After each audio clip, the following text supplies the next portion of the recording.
So we'll begin with the class. There are some basic instructions that I would like to give before we begin with the online class.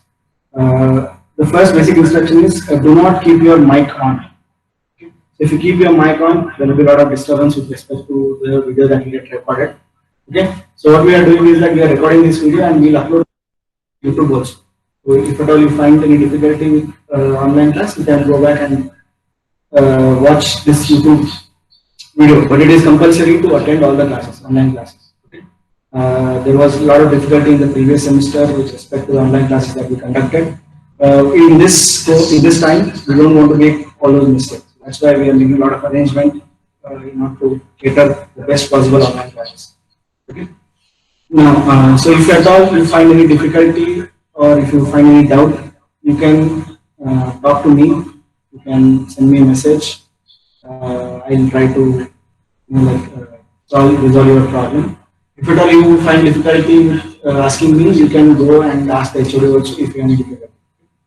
So this is what thing is, and do not keep your video also on. Keep your mic and both video off. Just listen to it.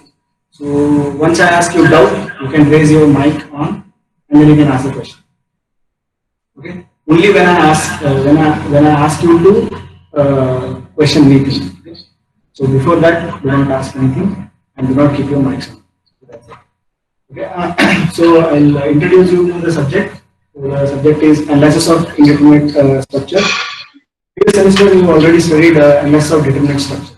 Okay. So as you can see, what is the difference with respect to both the subject is only this word called indeterminate. Earlier it was determinate, and this time it is indeterminate. So we will focus on this particular word, why this indeterminate has come into existence in this subject, and why in the earlier semester it was called determinate. Okay. So you all know this, but still I would like to brush up all the previous semesters that we studied, both SOM and SA1 or less of determinate structure. I would like to brush up all the basics that we studied. And with that, we will move on with the syllabus. Okay. I hope you have no difficulty with the online classes. If at all you find any difficulty, you just message in the chat section and you respond. Okay. Okay. Anyway, we'll begin with the analysis of indeterminate structure. Earlier we called it as determinate, as indeterminate. Okay. So before we go to this indeterminate part, there are few things that we need to understand. So the first thing is equilibrium equations. All of you know the equilibrium equations. So if there is any body, like for example this pen also, if this is at any static condition, okay, so it signifies that it is in an equilibrium condition. Okay, if it is moving, it is dynamic in nature. Okay, so right now it is in equilibrium condition, right? So you need to understand here, for any body to remain in a static condition. Okay. So there are a set of equilibrium equations that are there. What are those equilibrium equations? For you already have studied this. Summation of all the horizontal force will be, summation of all the vertical force will be equal to 0. Summation of moment is equal to 0. Like this, you are studying this. Okay? So anyway, what I do is, before we go to this equilibrium equation, I would like to explain you what are the coordinate systems. Okay, in your fluid mechanics in applied physics also I have explained. If you want to locate any object in space, what we do is that we consider polar coordinates, cylindrical coordinates, or Cartesian coordinates. So we know that in Cartesian coordinates, how many dimensions we have? 3 dimensions we basically have. One is x, the other one is y, the other one is z. Okay? So 3 different directions are there. So these 3 directions can locate any object in the space, in any given space, right? So this is called Cartesian coordinate. So once we understood this, so what we'll do is we'll try to understand what are the different types of forces that can be possible in all those directions. Okay.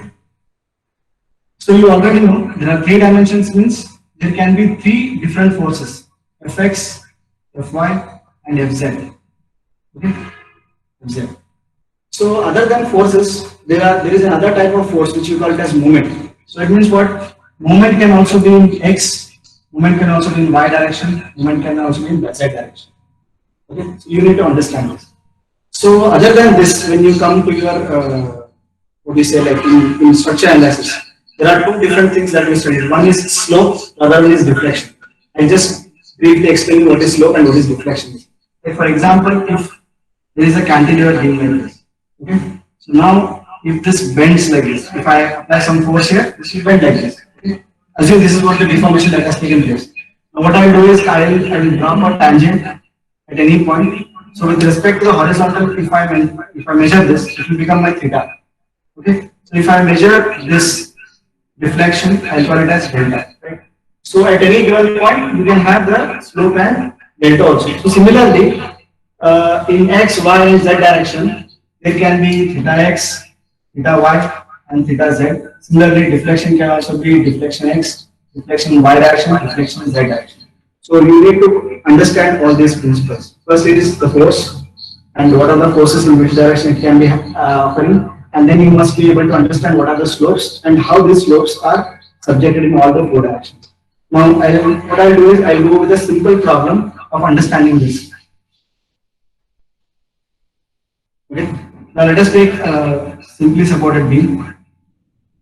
Okay. So before what we'll do is that I'll give you this symbol. I hope you all remember this symbol. This is the pin symbol. This is the pin joint. This is the roller joint. I hope you all remember this. So whenever you want to represent a simply supported beam, this is how we represent. But this simply supported beam, I draw a free body diagram for it. So how does the free body diagram looks like? Free body diagram will look like this. This is pin joint. The pin joint can carry two reactions. He is able to create two reactions. So what are those reactions? One is horizontal reaction and the other one is vertical reaction. In case of a roller, as you can see, this roller is in the horizontal direction. So that's why this joint can move in the x direction. If it can move in the x direction, if it is free to move in the x direction, there is no reaction that will be generated in the x direction. So that's why there is only vertical reaction, right? So this is the free body diagram. This is free body diagram. Okay, and this is the real beam. Okay? I hope you all remember this. If I call this as A, this as B, so this will become my A and this is B. And let me call this as reaction at A. We can call it as RA or we can call it as A is representing vertical reaction at A. Similarly, I can represent here vertical reaction at B. So this I used to call it as horizontal reaction at A. I hope you all have solved similar problems on your earlier semester, both in first year and in the third semester and fourth semester also. You have studied this. Okay. So in all the previous semesters, the kind of structures that you dealt with are basically the solving reactions. You used to calculate the reactions, or you used to calculate the slope and deflections, and all those you used to solve by using these equations. What are those equations?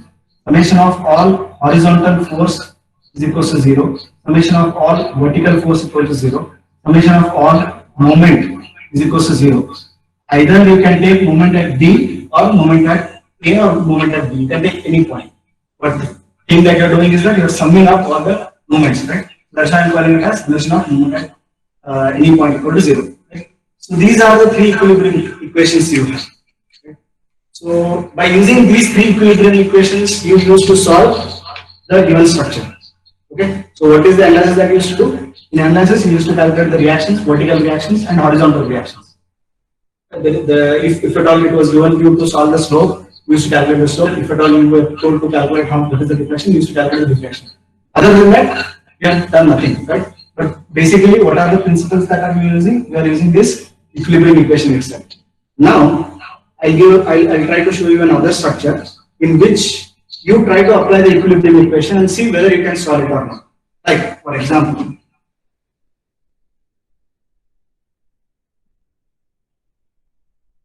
let us come to this. This is called as propped cantilever. Propped cantilever means one support will be fixed condition. And I'll explain you what is fixed condition is. And the other support will be pinned condition. Okay. Now let us take another example. In this example, you try to identify what are the supports.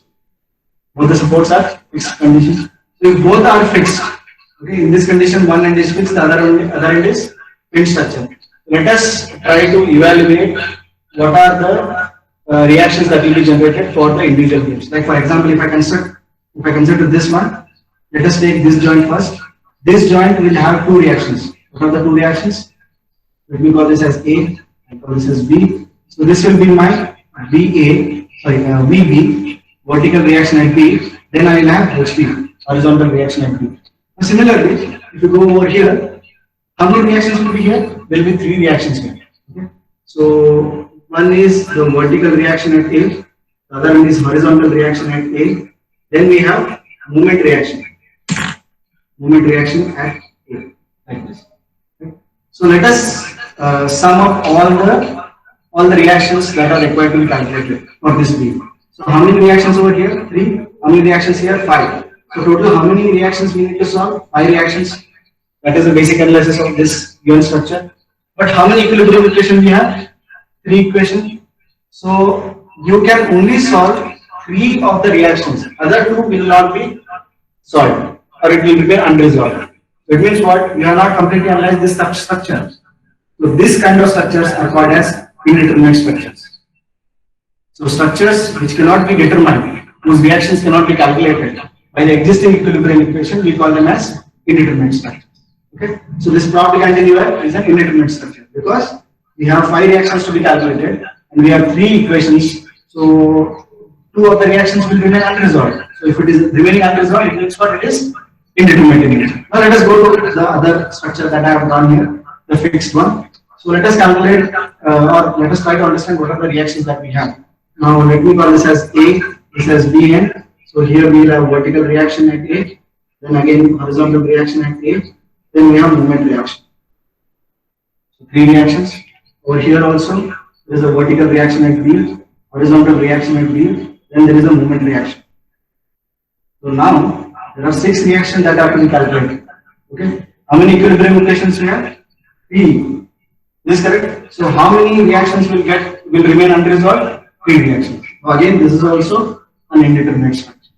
So in this entire semester, we are going to solve or we are going to resolve or analyze all the indeterminate structures, because in the previous semester we have analyzed all the determinate structures. In this semester, we are going to deal with all the indeterminate structures. Okay. So if you have any doubt with respect to the concepts that I explained earlier, you can message me in the chat section. I will read that comment. Okay. If at all if you don't have any confusion, I'll continue with this. Then let me continue. Okay. I hope there is no doubt with the concepts that I explained. So let us continue. So here what I'll do is, let me go with this property cantilever. Here we have 5 reactions to be calculated. We have 3 equilibrium equations. How many left over? 2. Again, we'll go to this side. We have 6 reactions to be calculated. 3 equilibrium equations. How many are left over? 3. So which one in this structure? There are 2 unknowns. So here there are 2 types of determinacies. I hope you have studied this earlier. One is called static one, static indeterminacy, and kinematic indeterminacy. I hope you all remember this. Okay. In the beginning of your LS of determinate structure, there they would have explained you what is static and kinematic condition. Okay. So now briefly I will try to point out to the static indeterminacies. Okay. Then the kinematic indeterminacies. Okay. I will explain you what is determinacies. What do you call something as determined? Determined is something which you are sure about. Okay. Like for example, in this case, let me take in this case, I can calculate VA, VB, and HA. So if I could be able to calculate all these reactions using the equilibrium equations, then I am determined to find the values of this. That's why they are called as deterministic in nature. Like if in this case there are 2 reactions which I cannot be able to solve, that's why they remain undeterministic in nature. Okay? So that is what you need to follow. Now the point is, what is static and what is kinematic? Okay, so static is basically the unresolved reactions. Okay, kinematic is basically the unresolved displacements and slopes. Okay, so let me try to figure out what this means. Okay, for this also again what I do is, again I take the example of the beams or the structures. Okay, now let us take first is a fixed beam over here. Okay, so in this case in the fixed beam, I will try to calculate what is static indeterminacy and what is kinematic indeterminacy. You carefully observe this. In static nature, what I will do is I first calculate the reactions. I know how many reactions? 6 reactions minus 3. So I will get to know 3 unknowns. 3 unknown means what is the degree of indeterminacy here? So 3 reactions are to be calculated. 3 reactions are indeterminate in nature. So that's why what is the degree of indeterminacy here? 3. And what is this indeterminacy is called as? This is called as static indeterminacy. If you can't be able to solve 3 of the reactions, they are called as static indeterminacy. Okay? So 3 unknown reactions. Now let us go to kinematic condition. Okay, so try to observe this here. Okay, this is fixed in condition. If it is fixed, we cannot rotate or we cannot create the slope here, because as soon as you try to create the slope, there is a reaction here. What is that reaction? It is a moment reaction. Okay, again, this body cannot deflect in the downward direction because there is a reaction. Okay, there is a vertical reaction which is getting generated. So if there is a vertical reaction that is getting generated, it means what? It is not displaced at the A. You can call it as A or B. Okay, at both the ends, it is not displaced in the vertical direction. So similarly, it cannot displace in the horizontal reaction also. So this, at this point, both slope and deflections are not possible. They will not get created. So all those values, like for example, let me call here theta A will be equal to 0, delta is also equal to 0, deflection. Okay, so deflection you can either take in vertical direction or deflection in horizontal. Both are 0. Okay, similarly if you go to B side also, theta B is 0, delta B delta H B is also equal to 0. So here try to understand this kinematic values. What are the kinematic values? Slopes and deflections.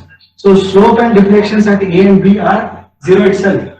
So this is kinematically determinate structure. But this is not statically determinate.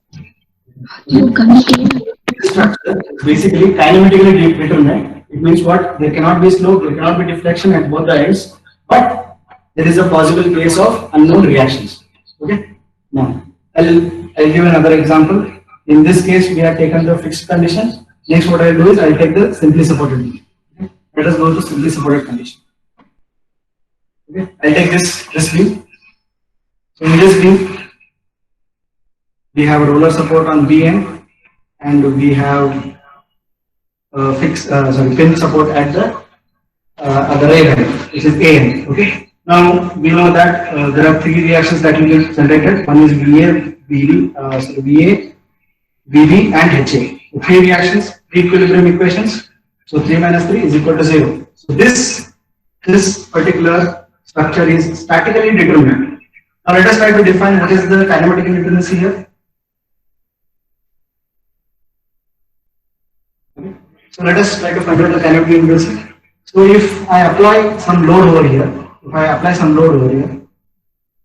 this will be the curve. This will be the shape in which it gets deformed. Okay. So at this point I can draw tangent and I can determine how much is theta. Similarly here also I can draw the tangent, I can also find out the theta. So there exists the slope at both the ends. Is this correct? So there exists the slope at both the ends A and B. Now you try to understand whether there can be deflection. There cannot be deflection because there are reactions. Okay. And whether this can displace in the horizontal direction, that is also not possible because there is a horizontal reaction at this end. Though there is no horizontal reaction generated here, but there is a horizontal reaction here, so that's why you get restrained. Okay. So now what is left over here? So theta A is unknown, theta B is unknown. Okay. So this structure is kinematically indeterminate. By how many degrees? By 2 degrees. What are those? Theta A and theta B. This is what you need to understand. So if you take the earlier structure was kinematically determinate, but statically it was indeterminate. But in this case, in case of simply supported beam, it is statically determinate, but it is kinematically indeterminate. And what degree it is indeterminate? It is kinematically indeterminate by 2 degrees, which is theta A and theta B. Okay. So if you have any doubt with respect to static and kinematic indeterminacy, you can ask me, and I try to solve the issue. Okay. With this quick brief understanding of the structure, all the basic principles I try to explain. There are some of things like, for example, principle of superposition, which you already know. Anyway, I will be explaining you when I solve the problems also. There are a lot of principles that you already have studied. Like, for example, I'll be taking the whatever your skills or your techniques that you studied in the previous semester, and I'll use them to solve the problems in this semester also. So anyway, we have discussed many of the topics when we are discussing in our lecture. So here, I hope I have briefly explained you what is equilibrium equation, what are the equilibrium equations I have, and I have explained about the static indeterminacies and kinematic indeterminacies. So anyway, whenever I give you a problem, I tell you to calculate what is static and kinematic indeterminacies in every class. So no need to worry. Even if you confuse with this conditions, anyway we are going to solve n number of problems. In those problems, you will be determining the static and kinematic indeterminacies. So there is no issue with that. Okay. So here what I do is I will briefly try to explain you what are the different modules that we have. Okay, there are 5 modules we have. I will explain you briefly all the different modules that we are supposed to see. Okay. There are 5 modules. First one is slope deflection method.